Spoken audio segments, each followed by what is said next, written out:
What's up mga kalapatids? Update tayo ngayon sa mga young birds dito sa ating loft. Ito yung una. Ito nga pala, hindi nga pala sa kanila to. Kasi yung tunay nilang anak, mamaya ipapakita ko. Tapos yung tunay na magulang ng dalawang ito.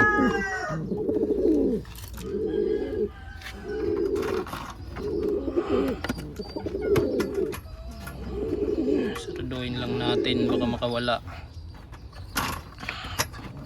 Ito, ayan ayusin.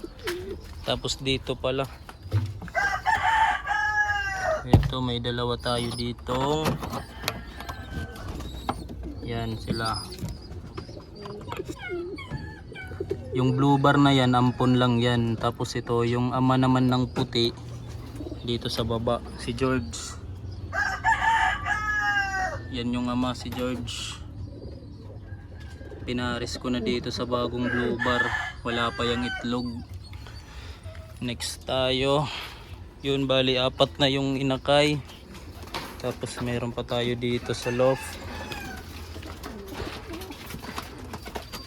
Ito yung sinasabi ko mga kalapatids. Ito yung totoong anak ng dalawang puti.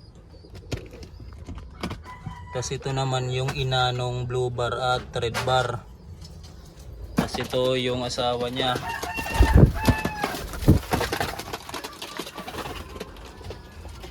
Bale, ito pang limang inakay.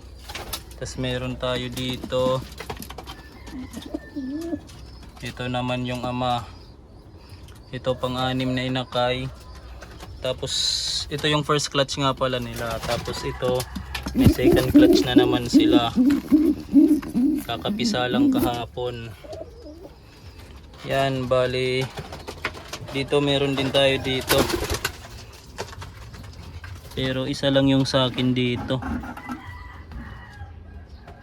Ito, isa lang yung sa akin dyan.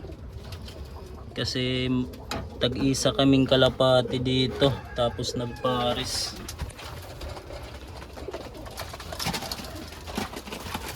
Ito yung sa akin. Ito. Tapos yung naparesan niya ito. Hindi sa akin yan. Yun. Bali 7 na ata na yung birds. Tapos dito may itlog. Yun lang mga kalapatids. Dito naman kaila George. Ewan ko kung kailan pa ito mangingitlog. Pero di na rin ito matagal. May ngitlog na din yan. Yun lang mga kalapatids. Salamat sa panonood. Ito nga pala yung bago naming loft na ginagawa. Mayroon na ding to. Yung kulang na lang pala dito yung sahig, pinto, tapos yung dyan, yung tawag dyan aviary. Tapos dito ilalagay yung pinto dyan. Para to sa mga young birds namin. Mga bagong young birds kasi ang daming young birds.